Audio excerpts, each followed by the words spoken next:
Fala pessoal, Vitor Hugo Nicésar aqui do canal Antrofilosofia, dessa vez com um vídeo mais específico sobre a contemplação da arte e sobre a nossa capacidade e importância de nós termos conhecimentos sobre a arte. Para quem está caindo de paraquedas aqui, saiba que arte eu não me refiro somente à pintura, e sim à arte no geral.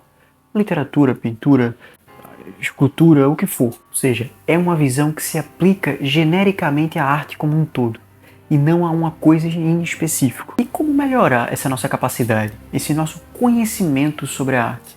Isso é uma coisa que nos últimos anos, principalmente nos últimos 2 anos, vem ser um motivo de busca muito grande por mim.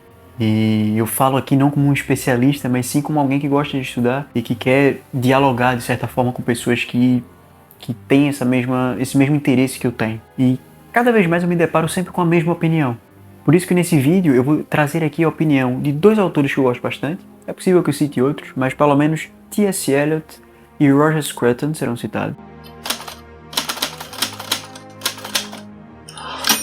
E para começar a falar sobre isso, a gente precisa começar do começo. E quando eu falo começo, eu me refiro especificamente à nossa infância. Muita da nossa capacidade de compreensão da arte é adquirida na infância com mais facilidade. Quer dizer, compreensão sobre tudo. A criança ela tem uma aptidão muito grande e uma facilidade muito grande, melhor dizendo, para adquirir conhecimento. Não é à toa que o aconselhável para um ser humano aprender um idioma é na infância. Claro que se ele quiser aprender mais velho, ele vai aprender também. Mas talvez exista uma dificuldade maior, porque a criança ela está muito mais aberta para ouvir e para aprender isso. Biologicamente falando, acho eu, ou neurobiologicamente falando, não sei muito bem aqui, mas são questões muito mais neurobiológicas do que qualquer outra coisa. E Eliot tem um texto que eu gosto muito, eu até estava pensando em publicar ele no site. Pode ser que eu publique antes que o vídeo sair, então confira se o link não está aqui embaixo, tá certo? Que ele trata a própria vida dele, a própria vida enquanto apreciador de arte e apreciador de poemas, e ele separa em 3 fases, justamente a infância, a adolescência e a vida adulta. E que ele diz que se deparou com muitos poemas na infância, muitos poemas que ele não tinha capacidade de compreender, mas que ele foi presenteado simplesmente pelo prazer de poder ler. E nos exemplos que ele traz que deu esse prazer de ler foi justamente Shakespeare. E é engraçado porque a partir do momento que você tem um prazer pela leitura, ou a partir do momento que ele diz que teve o prazer pela leitura, ele está dizendo uma coisa que a gente se referiu no vídeo passado. Ele utilizou a arte como um fim em si mesmo. Ou seja, ele não leu Shakespeare porque ele precisava tirar uma nota na escola. Ele não leu Shakespeare porque ele queria parecer inteligente. Ele leu Shakespeare pelo puro prazer de ler Shakespeare. Mas que ele não tenha entendido nada. E isso ficou guardado dentro dele. O ser humano ele tem uma capacidade muito grande em ser romântico. E eu uso romântico aqui muito mais no sentido do século XIX, que é aquela capacidade, é aquela vontade de retornar para aquilo que nós consideramos ter sido bom. O romântico é muito disso. O romântico ele quer voltar um tempo, ou pelo menos recriar um tempo que foi bom, digamos assim, de forma muito grosseira. É um tempo que ele julga ter sido bom. E o ser humano tem muito disso. E a gente vê isso na nossa vida adulta. Se a gente tem um trabalho, a gente tem um problema, muitas vezes a gente se refugia disso em coisas que a gente gosta. E em coisas que a gente gosta, muitas vezes desde a adolescência, desde a infância. São memórias afetivas que estão guardadas dentro da gente e que a gente revive ela no estalar de dedos. Isso tem o seu lado bom quando ele é devidamente utilizado. Ou quando ele é devidamente educado. Eu já me referi, acho que no segundo vídeo que eu gravei aqui no canal, que eu fui criado meio que dentro da arte do cinema. E o meu pai conta muito essa história, porque meu pai é apaixonado por cinema, e ele dizia que não sabia muitas vezes como falar sobre determinados assuntos, sobre determinadas coisas, e ele usava do cinema para poder falar sobre determinada coisa. E por mais que eu não me lembre de certos detalhes daquilo, eu consigo me lembrar dos filmes que eu assisti, das sensações que eu gerei, de filmes que eu gostei e não entendi nada, e ele dizia, o filme é isso e aquilo, ele explicava. E isso foi muito importante para mim, pelo menos na questão do cinema. Mas muitas dessas coisas que eu aprendi, hoje em dia eu percebo que dá para ser utilizado em outras áreas. Filmes que parecem muito mais uma tragédia grega do que qualquer outra coisa. E você vai ler uma tragédia e você diz, nossa, isso me lembrou daquele filme. Então, na verdade, aquele filme tem essa origem aqui. Ele existe por causa de uma construção que existia antes, não é? Aquela coisa que vai sendo construída ao longo do tempo e vai se modificando à medida que a sociedade vai se modificando. Isso é muito interessante notar, isso é muito interessante aprender até mesmo de forma instintiva. E eu percebo isso em mim até hoje. Às vezes eu fico assistindo filmes ruins, filmes de porrada, de ação e tal, mas tem uma hora que eu canso E eu quero voltar para aquilo que eu gosto de verdade. E eu procuro um filme bom. Por mais que eu já tenha assistido. Sei lá, muitas vezes eu vou para um cinema chinês ou japonês, tipo um Kurosawa, um Wong Kar-wai.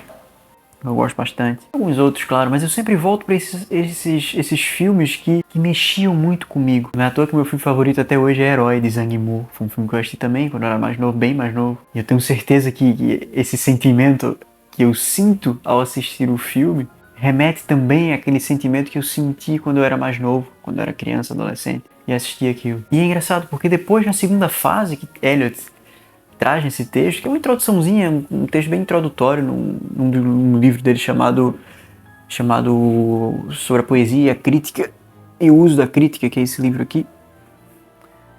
É um livro, assim, eu não li todo, porque ele faz críticas a alguns autores que eu não li ainda, portanto não faz muito sentido eu ler uma crítica sobre algo que eu não conheço. Então eu preferi ler somente aquilo que me agradava naquele momento. Não que me agradava, mas que eu precisava ler naquele momento. E esse texto introdutório é muito bom. A introdução e um texto introdutório ao primeiro capítulo, que é justamente esse que eu estou falando aqui. É bem simples mesmo. Ele conversa conosco. E ele diz justamente nesse texto que é muito importante você deixar um like nesse vídeo, comentar o que é que você está achando, compartilhar com seus amigos o canal. O canal é novo e é preciso sempre dessa ajuda, tá certo? E Eliot já sabia disso no momento que ele escreveu, ele dizendo: sigam lá o canal. É importantíssimo. Mas brincadeiras à parte, quando ele fala da segunda fase, a fase da adolescência, é justamente a fase da repulsa, né? O adolescente tem muito disso, da revolta. O adolescente, a fama da adolescência é essa fama da revolta. E tem uma certa repulsa para aquilo que a gente gostava antes, quando gostava como era mais novo, etc. E depois a gente retoma isso. E quando a gente quer genuinamente estudar aquilo, a gente vai focando em determinados autores, vai focando em determinados estilos, ou em vários estilos, para aprender coisas distintas, para saber como é que aquilo era feito em determinadas épocas, ou feito por determinados autores, o porquê que aquilo foi feito, porquê que foi utilizado determinada palavra, determinada estrutura e assim por diante. Isso faz com que o nosso arcabouço aumente. E isso é o mais importante. Quando a gente quer ter uma maior compreensão sobre a arte, é ter um arcabouço, ter um leque no que a gente possa dizer: nossa, eu aprendi com isso, eu aprendi consumindo isso. E claro, para quem já acompanha o canal, talvez já tenha assistido esse vídeo, mas para quem não assistiu, eu vou deixar aqui um vídeo que eu gravei justamente sobre como observar a arte. É um vídeo simples, um vídeo bem pessoal, mas que rendeu ótimos comentários, eu não estava à espera, e muitas visualizações também. E talvez ajude se você tem interesse. Mas o melhor de tudo é você perceber que esse arcabouço ele não é somente adquirido através do consumo da arte em si, mas também do consumo daquilo que é belo. E aquilo que é belo não somente existe na arte. Nós somos rodeados de poesia, já disse o poeta, não é? Isso não é uma metáfora, isso não é uma linguagem figurativa.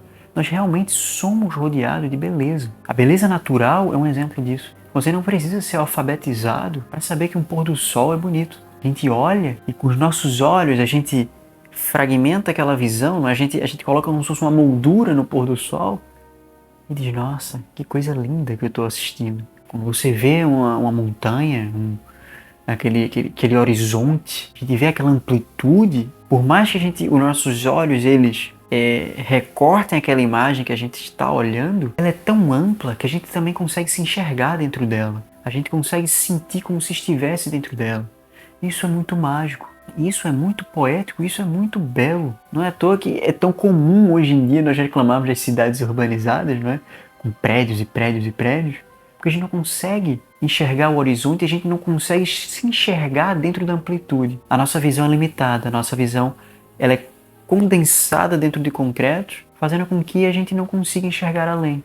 E a gente não consegue nos projetar além. E por isso Scruton, quando ele está falando sobre a beleza na natureza, e ele até usa Kant como exemplo, ele fala da importância de, primeiramente, nós apreciarmos a natureza. Antes de qualquer coisa, a gente tem a natureza para contemplar. Por mais que, e isso já é uma opinião minha, nós estejamos cada vez mais vivendo longe dessa contemplação, ela está aí, ela é acessível a todos. A gente não precisa ter um celular para ver a natureza. A natureza está aí. Basta a gente levantar o pescoço que está colado aqui, não é? E observar. E observar não somente do nada, mas também ser ensinado a observar. O maior problema da gente é que nós não somos ensinados a observar. Nós não somos ensinados a consumir uma boa obra de arte, nós não somos ensinados a saber diferenciar o que é uma obra de arte boa e o que é uma obra de arte ruim. Porque existem distinções, existem obras de arte que são melhores do que outras. Existem obras que nós gostamos mais, como é óbvio, mas eu não vou ficar me repetindo aqui, eu já falo isso o tempo inteiro, já expliquei essa minha visão em outros vídeos. Mas a nossa capacidade de compreensão e de conhecimento sobre a arte, ela repousa justamente na nossa capacidade de observar. E é a nossa capacidade de que se remete diretamente ao nosso aprendizado. O que é que nos foi ensinado quando nós éramos novos? Você pode aprender depois de mais velho, mas é muito mais fácil aprender quando você é mais novo, não é? O que é que nos foi ensinado? O que é que foi ensinado a você? Me entristece muito, não vou mentir, quando eu vejo crianças o tempo inteiro dançando funk, ouvindo funk o tempo todo. Ah, porque funk é uma expressão...